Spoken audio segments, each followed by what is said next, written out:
श्रीमद् भगवद गीता में अर्जुन श्री कृष्ण से पूछते हैं कि हे प्रभु, मनुष्य न चाहते हुए भी किसकी प्रेरणा से या फिर किसके दबाव से पाप कर्म करने के लिए प्रेरित होता है? क्यों मनुष्य धर्म के रास्ते पर नहीं चल पाता है? क्यों वह अधर्म के रास्ते पर अग्रसर हो जाता है? श्री भगवान ने कहा, हे अर्जुन, रजोगुण से उत्पन्न होने वाले काम वासना और क्रोध ही इसका कारण है और यही सबसे बड़ा पापी है। तू इन्हें ही इस संसार में अग्नि के समान कभी न तृप्त होने वाले महान शत्रु समझ। दोस्तों, श्री कृष्ण बताते हैं कि आखिर मनुष्य पाप किस कारण से करता है। कारण है रजोगुण। इसी की वजह से काम, क्रोध या राग द्वेष जैसे भाव पैदा होते हैं जो कि पाप की वजह होते हैं। इन्हीं द्वेषों को श्री कृष्ण शत्रु बताते हैं। इन भावों के मन में आते ही आपको समझ जाना चाहिए कि आप पर शत्रु हावी हो रहा है और आपको उसे रोकने की जरूरत है।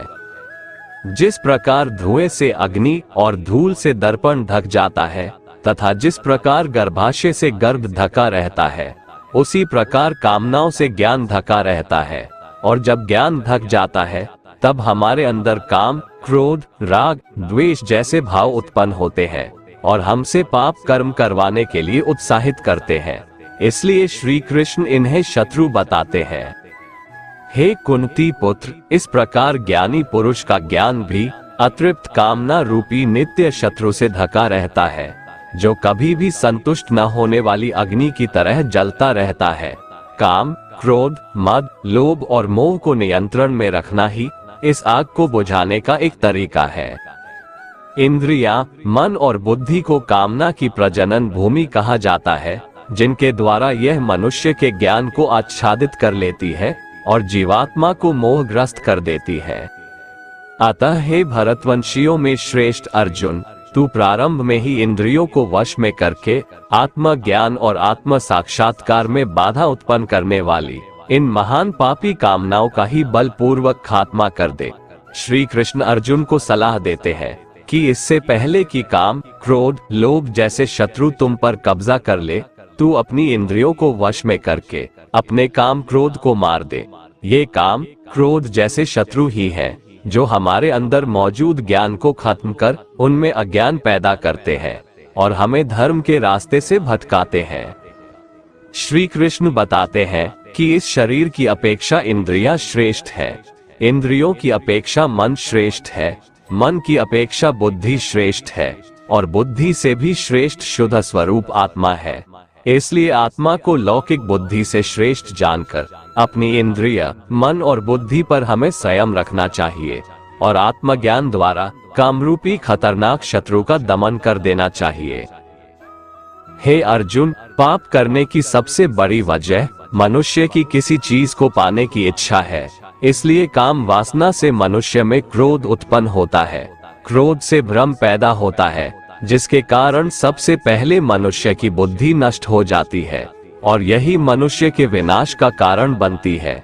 दोस्तों, आगे भगवान श्री कृष्ण समस्त पापों से, समस्त दुखों से छुटकारा पाने का क्या उपाय बताते हैं, आइए जानते हैं। भगवान श्री कृष्ण कहते हैं, जो हुआ अच्छा हुआ, जो हो रहा है अच्छा हो रहा है और जो होगा वह भी अच्छा ही होगा। तुम भूत का पश्चाताप मत करो, भविष्य की चिंता भी मत करो, अभी तो वर्तमान चल रहा है। दोस्तों, एक बार की बात है, एक राजा और मंत्री कुछ सैनिकों को लेकर जंगल में शिकार पर गए। शिकार के समय तलवार निकालते हुए राजा का अंगूठा कट गया।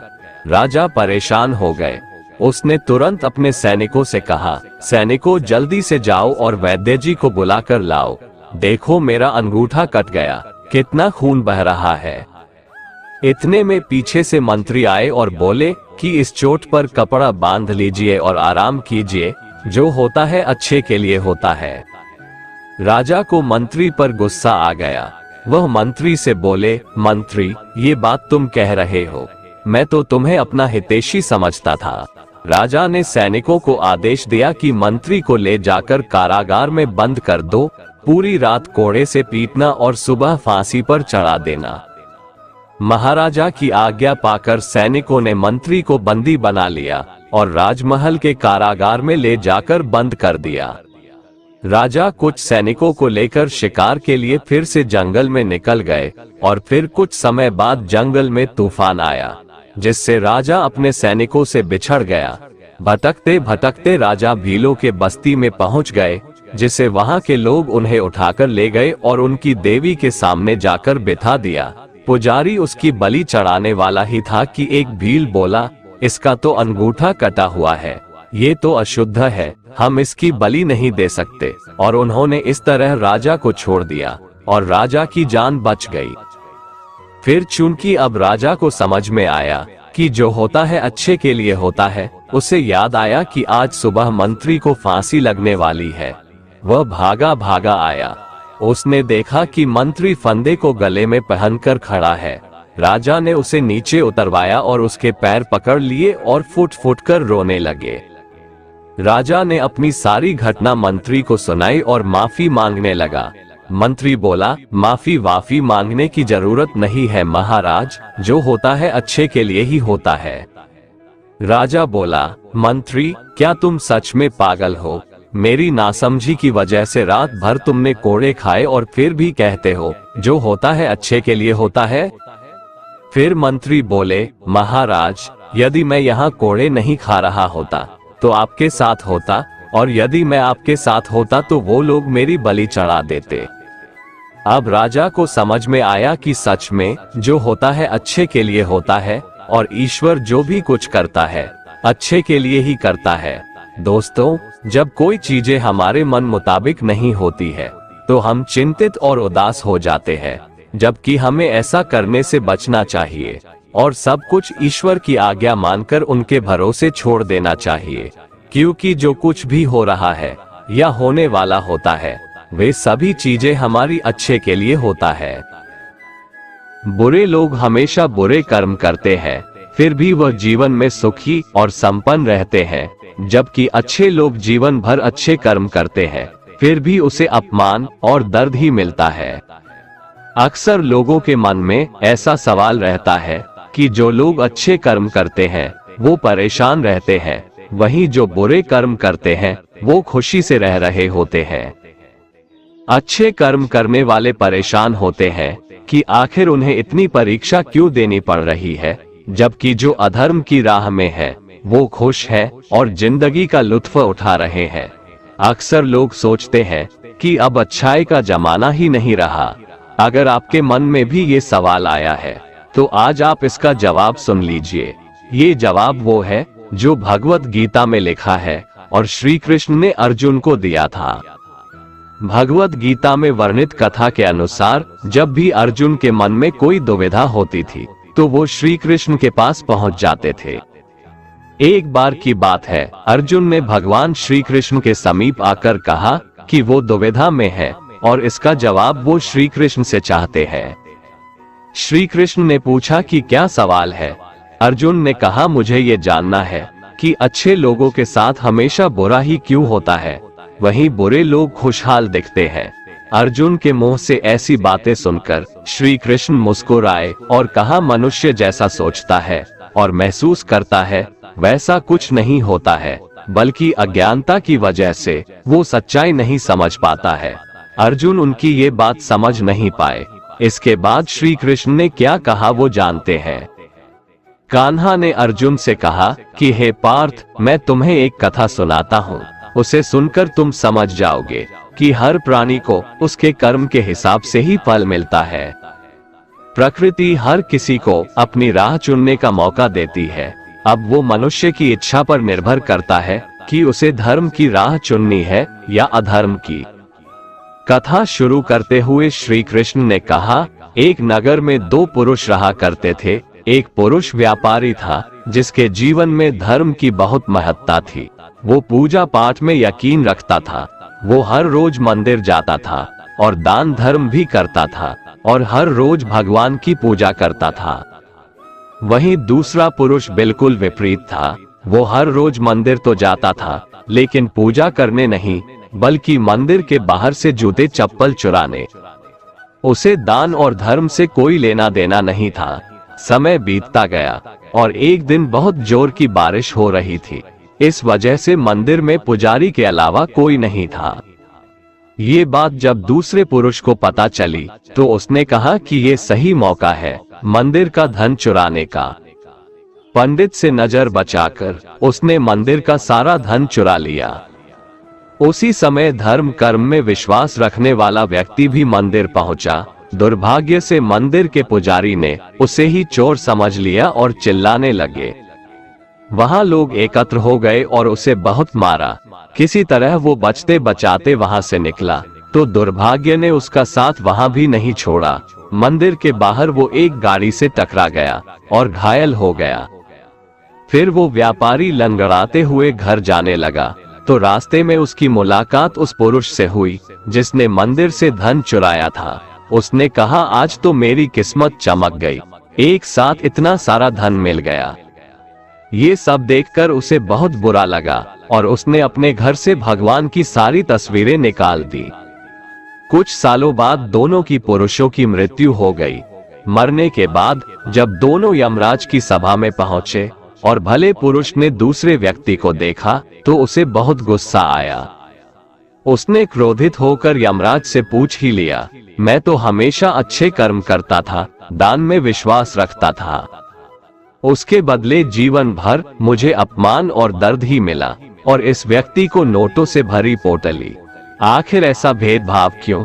इस पर यमराज ने कहा, पुत्र तुम गलत समझ रहे हो।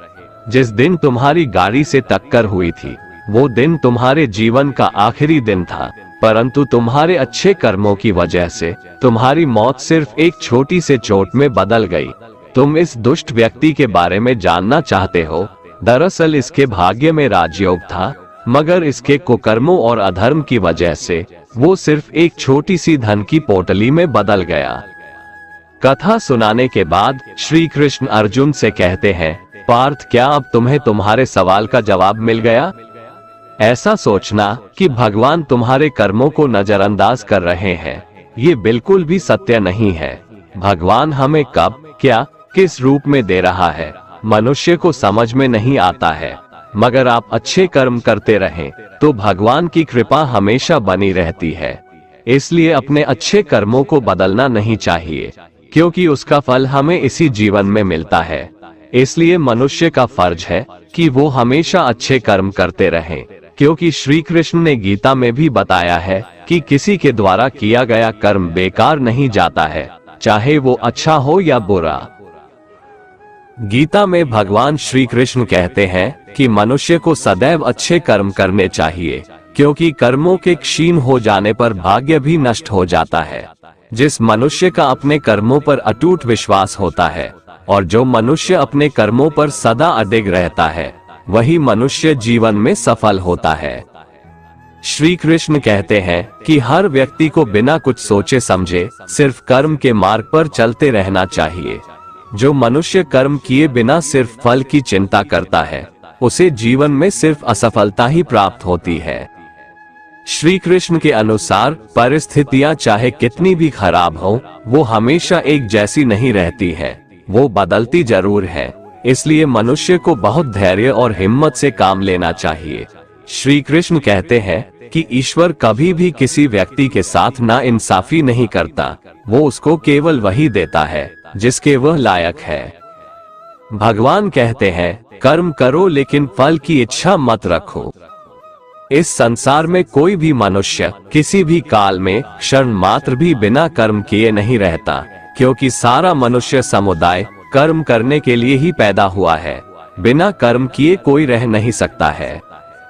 जो मनुष्य समस्त इंद्रियों को वश में करके आसक्ति रहित कर्म करता है, वही श्रेष्ठ है, अर्थात वही कर्मयोगी है। कर्म का मार्ग दिखाते हुए श्री कृष्ण कहते हैं कि कर्म न करने की अपेक्षा कर्म करना ज्यादा श्रेष्ठ है, तथा कर्म न करने से मनुष्य का शरीर निर्वाह भी नहीं सिद्ध होता है। अर्थात मनुष्य को चाहिए कि वह सिर्फ अपने कर्तव्यों का पालन करे, क्योंकि कर्म नहीं करने से मनुष्य का जन्म लेना भी बेकार हो जाता है। भगवान कहते हैं, तू यज्ञ समझकर अपना कर्म कर। जिस प्रकार यज्ञ समाज और प्रजा की भलाई के लिए किया जाता है, उसी तरह तू अपने कर्मों को यज्ञ समझकर, अर्थात अपना कर्तव्य समझकर कर्म कर। जो पुरुष इस परंपरा से नहीं चलता, प्रकृति के नियमों का पालन नहीं करता, अर्थात अपने कर्तव्य का पालन नहीं करता, वो इंद्रियों के द्वारा भोगों को भोगने वाला पापी पुरुष व्यर्थ ही जीता है। परंतु जो मनुष्य आत्मा में ही रमण करने वाला और आत्मा में ही तृप्त तथा आत्मा में ही संतुष्ट हो, उसके लिए कोई कर्तव्य नहीं है।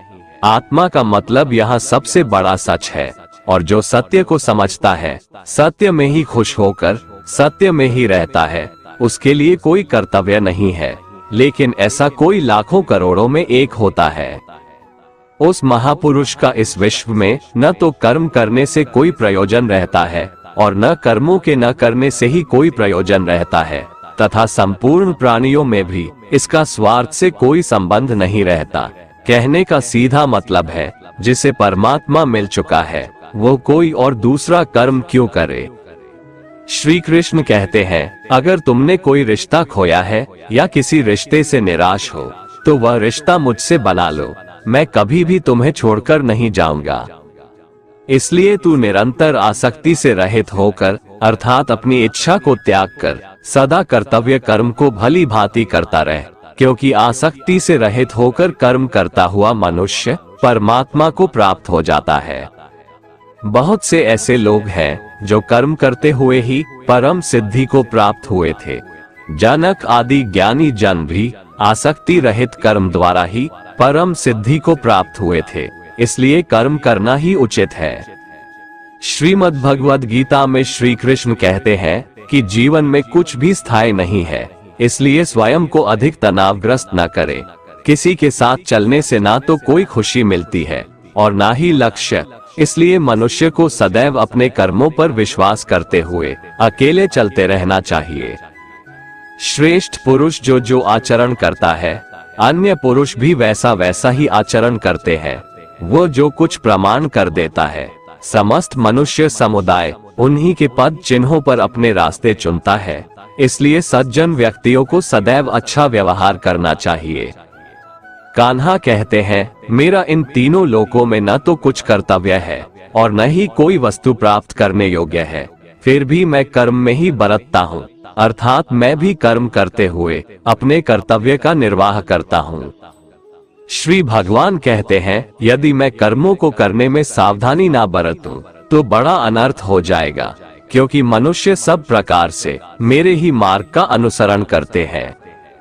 इसलिए यदि मैं कर्म न करूं तो ये सब मनुष्य नष्ट भ्रष्ट हो जाएंगे और मैं संकर्ता का करने वाला हो जाऊंगा तथा इस समस्त प्रजा को नष्ट करने वाला बन जाऊंगा। जिनमें समझ नहीं होती वो कर्म में आसक्त होकर कर्म करते हैं। आसक्ति रहित विद्वान को भी चाहिए कि वह भी लोगों को सही दिशा दिखाने के लिए उसी प्रकार कर्म करे। जो ज्ञानी है, जिन्हें ईश्वर की सच्चाई मालूम हो चुकी है, उनकी ये जिम्मेदारी बन चुकी है कि उनके काम करने के तरीके से कहीं किसी और के मन में काम करने के प्रति अश्रद्धा या अपमान ना पैदा हो जाए। इसलिए उन ज्ञानी जनों के लिए ये जरूरी है कि वो ऐसा उदाहरण सामने रखें जिससे हर कोई अपना कर्म, अपना कर्तव्य करने के लिए प्रेरित हो।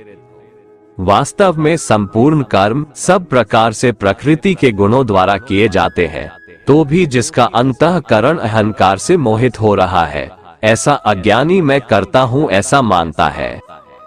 तामसिक गुण वाले व्यक्ति आलस्य या नींद इसी प्रकार के कर्म करते हैं। राजसिक गुण वाले बात बात पर शौर्य या बहादुरी दिखाने का काम करते हैं, लेकिन ज्ञानी मनुष्य जानते हैं उसके गुण ही उससे कर्म करवा रहे हैं, और जो ज्ञानी नहीं होते वो समझते हैं कि सब कुछ वही कर रहे हैं। कर्म में लगे हुए ज्ञानियों को ये जानना चाहिए कि गुण ही उनसे कर्म करवाते हैं, वो खुद कुछ भी नहीं करते। और जो ज्ञानी इस बात को समझ ले तो ये उनकी जिम्मेदारी होती है कि वो अज्ञानियों को समझाए कि कर्म ही उनका धर्म है। श्री कृष्ण कहते हैं कि तुम मुझ अंतर्यामी परमात्मा में अपने सारे कर्मों को अर्पण कर दे। जो कोई मनुष्य दोष दृष्टि से रहित और श्रद्धा युक्त होकर मेरे इस मत का सदा अनुसरण करते हैं, वे भी संपूर्ण कर्मों से छूट जाते हैं। परंतु जो मनुष्य मुझ में दोषारोपण करते हुए मेरे इस मत के अनुसार नहीं चलते हैं, उन मूर्खों को तू संपूर्ण ज्ञानों में मोहित और नष्ट हुआ ही समझ। गीता में श्री कृष्ण कहते हैं, दूसरे के कर्तव्य का पालन करने से भय होता है और स्वधर्म में मरना भी बेहतर होता है। श्री कृष्ण के अनुसार हमें दूसरे का अनुसरण या नकल करने की बजाय स्वधर्म को पहचानना चाहिए। दूसरों का अनुसरण करने से मन में भय उत्पन्न होता है। श्री कृष्ण के अनुसार डर हटाने का एक ही उपाय है और वो है अपना स्वधर्म पहचानना और उसी में जीना। भगवान कहते हैं, रजोगुण से उत्पन्न होने वाले काम वासना और क्रोध ही मनुष्य से पाप कर्म करवाते हैं। इसलिए काम वासना और क्रोध मनुष्य का सबसे बड़ा शत्रु है। जिस प्रकार धुएं से अग्नि और धूल से दर्पण ढक जाता है तथा जिस प्रकार गर्भाशय से गर्भ ढका रहता है, उसी प्रकार कामनाओं से ज्ञान ढका रहता है। इस प्रकार शुद्ध चेतन स्वरूप जीवात्मा का ज्ञान कामना रूपी नित्य शत्रु द्वारा ढका रहता है, जो कभी भी तुष्ट न होने वाली अग्नि की तरह जलता रहता है। इंद्रियां, मन और बुद्धि कामनाओं के निवास स्थान होते हैं। इनके द्वारा कामनाएं ज्ञान को आच्छादित करके जीवात्मा को मोहग्रस्त कर देती है। इसलिए मनुष्य को चाहिए कि प्रारंभ में ही इंद्रियों को वश में करके और आत्मज्ञान और आत्म साक्षात्कार में बाधा उत्पन्न करने वाली इन महान पापी कामनाओं का ही बलपूर्वक खात्मा कर दे और कर्म योग के द्वारा परमात्मा की भक्ति करके समस्त कर्मों से छुटकारा प्राप्त कर ले। भगवान श्री कृष्ण कहते हैं, तू तन, मन और कर्म से खुद को मुझे समर्पित कर दे। मैं तुम्हें वो हर कुछ दूंगा जो तुम्हारे पास नहीं है, और जो तुम्हारे पास है मैं उसकी रक्षा भी करूंगा। तू जिस दिन से मुझसे निस्वार्थ प्रेम करने लगेगा, उस दिन से तू सिर्फ मेरा हो जाएगा और मेरे परम धाम को प्राप्त होगा। मित्रों, एक गांव में एक बूढ़ी औरत रहती थी। उसका नाम सावित्री था। सावित्री का आगे पीछे कोई नहीं था, इसलिए वह बेचारी अकेली रहती थी। एक दिन उस गांव में एक साधु आया। सावित्री ने साधु का बहुत ही प्रेम पूर्वक आदर सत्कार किया। जब साधु जाने लगा तो सावित्री ने कहा, महात्मा जी, आप तो ईश्वर के परम भक्त हैं। कृपा करके मुझे ऐसा आशीर्वाद दीजिए जिससे मेरा अकेलापन दूर हो जाए। अकेले रह रहकर उब चुकी हूँ। साधु ने मुस्कुराते हुए अपनी झोली में से बाल गोपाल की एक मूर्ति निकाली और बुढ़िया को देते हुए कहा, माए, ये लो आपका बालक है। इसका अपने बच्चे की तरह प्रेम पूर्वक लालन पालन करती रहना। बुढ़िया माए बड़े लाड़ प्यार से ठाकुर जी का लालन पालन करने लगी। एक दिन गांव के कुछ शरारती बच्चों ने देखा कि सावित्री मूर्ति को अपने बच्चे की तरह लाड़ कर रही है। नटखट बच्चों को बुढ़िया से हंसी मजाक करने की सूझी। उन्होंने बुढ़िया से कहा, अरे माए सुन, आज गांव में जंगल से एक भेड़िया घुस आया है जो छोटे बच्चों को उठाकर ले जाता है और मारकर खा जाता है। तू अपने लाल का ख्याल रखना, कहीं भेड़िया इसे उठाकर ना ले जाए। सावित्री ने अपने बाल गोपाल को उसी समय कुटिया में विराजमान किया और स्वयं लाठी लेकर दरवाजे पर पहरा लगाने के लिए बैठ गई। अपने लाल को भेड़िए से बचाने के लिए सावित्री भूखी प्यासी दरवाजे पर पहरा देती रही। पहरा देते देते एक दिन बीता, फिर दूसरा, तीसरा, चौथा और पांचवा दिन बीत गया। सावित्री 5 दिन और 5 रात लगातार बगैर पलक झपकाए भेड़िए से अपने बाल गोपाल की रक्षा के लिए पहरा देती रही। उस भोली भाली बुढ़िया सावित्री का ये भाव देखकर ठाकुर जी का हृदय प्रेम से भर गया। अब ठाकुर जी के मन में बूढ़ी माँ को प्रत्यक्ष दर्शन देने की इच्छा हुई। भगवान बहुत ही सुंदर रूप धारण कर वस्त्राभूषणों से सुसज्जित होकर माई के पास आए। ठाकुर जी के पांव की आहट पाकर सावित्री डर गई। उसने सोचा कि कहीं दुष्ट भेड़िया तो नहीं आ गया मेरे लाल को उठाने।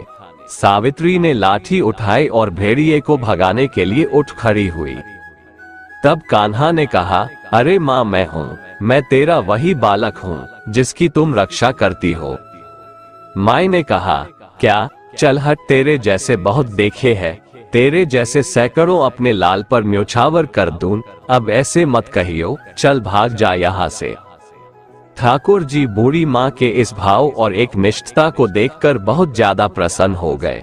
ठाकुर जी बूढ़ी माँ से बोले, अरे मेरी भोली माँ, मैं त्रिलोकीनाथ भगवान हूँ, मुझसे जो चाहो वर मांग लो, मैं तेरी भक्ति से प्रसन्न हूँ। बुढ़िया माँ ने कहा, अच्छा आप भगवान हो, मैं आपको 100 प्रणाम करती हूँ। कृपा कर मुझे यह वरदान दीजिए कि मेरे प्राण प्यारे लाल को भेड़िया न ले जाए।